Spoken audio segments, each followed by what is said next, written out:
Not long ago, I answered the core question: what's stopping the 99% from successfully rebelling against the 1%?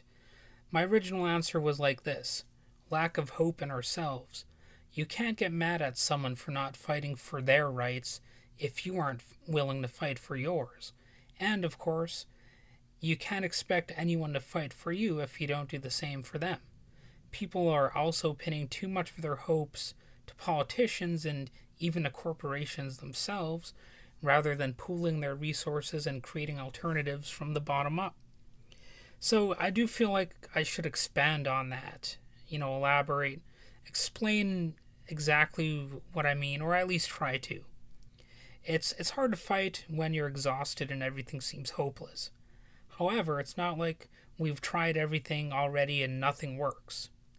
But if we stop fighting the symptoms of this disease and become vigilant for the disease itself, it's going to utterly destroy any movement.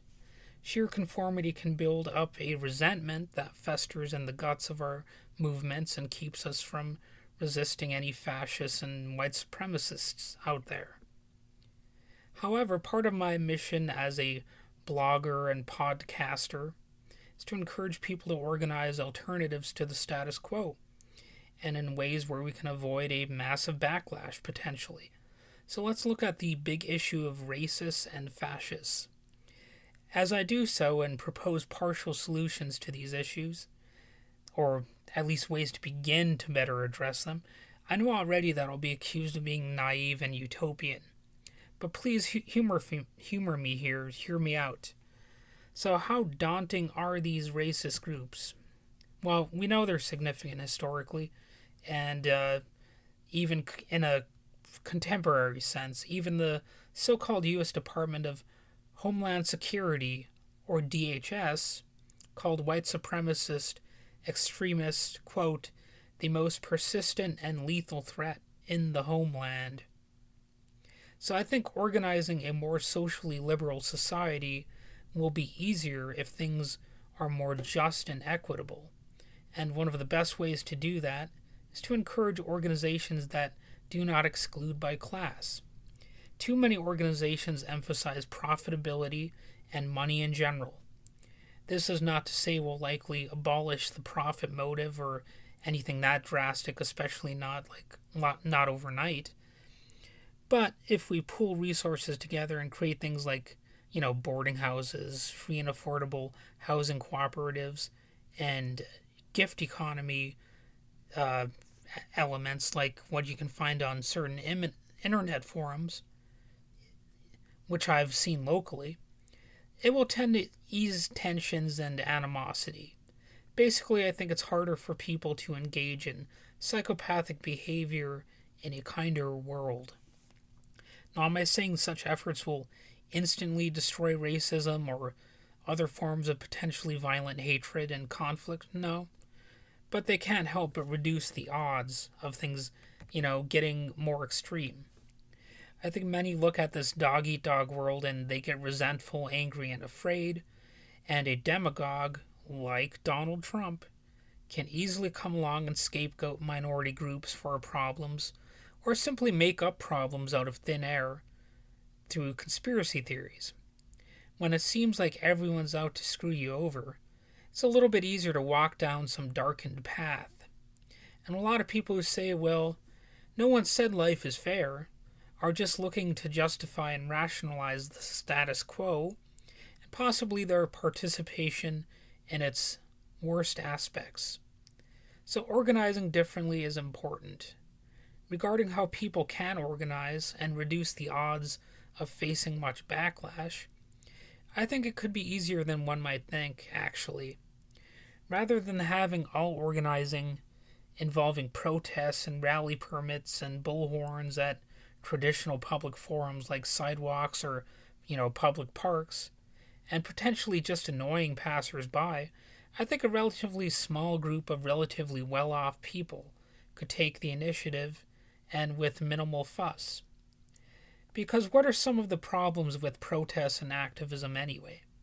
I can totally see some activists thinking, I'm angry at the people who are happy to stay home instead of throwing their bodies into the face of hate, in a counter protest against some hideous racist group or whatever. However, I think if more time was spent simply organizing in other ways, like the ones I mentioned, potentially more could come out of it. And when I say this, I think there's a danger of sounding like I'm anti protest or something. I'm not necessarily like that. In fact, I've attended a few protests in my day. However, I know they don't always go anywhere. They are a tool that can be used, but not always successfully. And sometimes they can be misused. I mean, let's face it. And maybe that same hypothetical activists I mentioned earlier, maybe they would say, I'm angry at people who are passively allowing the police to operate as a layer of protection for the 1% at the expense of the rest. So I get that, and I agree. But at some point, more needs to be done than just verbally railing against such people and such interests. Modern problems, to an extent, are greater than a dispute between racists and anti-racists, or even, between the rich and poor. Passivity is obviously a problem, and the lack of alternatives being created or even advocated for is also a problem. So yes, I'm all for recognizing how the actions of the right wing are directly linked to the horrifying actions of society at large. But really, if we are more directly doing things like preventing poverty, do you really think as many Americans would be hoodwinked into thinking, relatively minor issues like cancel culture and the modern era is going to be the biggest concern? And I feel funny saying that because honestly, I agree that political correctness can go too far. But, things like corporate greed and racism are going to still be the bigger issue. If there's some greater success at preventing poverty and empowering the working class, I don't think we'd have as much of a perceived need for anti-fascists or Antifa or whatever the hell you want to call efforts against these kind of groups, whose perceived excesses are, the efforts to undermine these racist groups, the perceived excesses are easily used as propaganda fodder by right-wingers with the aim of framing them as a primary source of conflict and chaos in society. And, the right-wing media can to some degree successfully depict the racist groups or the fascist groups, whatever you want to call them, as the purveyors of order. There are some people who are falling for that. And I think that, we have to find ways other than just protests or counter-protests. Now, again, I'm not saying I'm against all protests or that all of these issues will simply slink away back into the darkness overnight. The simple point is that if there are sustained, workable organizations that function charitably and minimize hardship, it seems like it would be tricky to be angry at the people involved or to be racist or otherwise hateful in general. It would be trickier. Honestly, how many people would be turning down invitations for housing that's affordable and who knows, maybe even nonprofit health care that's, actually legal and stuff like that? I think there are things people could be working harder at right now rather than slavishly depending on the corporations and politicians, also known as the government, for solving everything for us. People can obviously create problems, but that's not to say they can never work together to provide solutions. I've seen it myself on a micro scale, but we need more of it on the macro. If this makes me radical or naive, then so be it.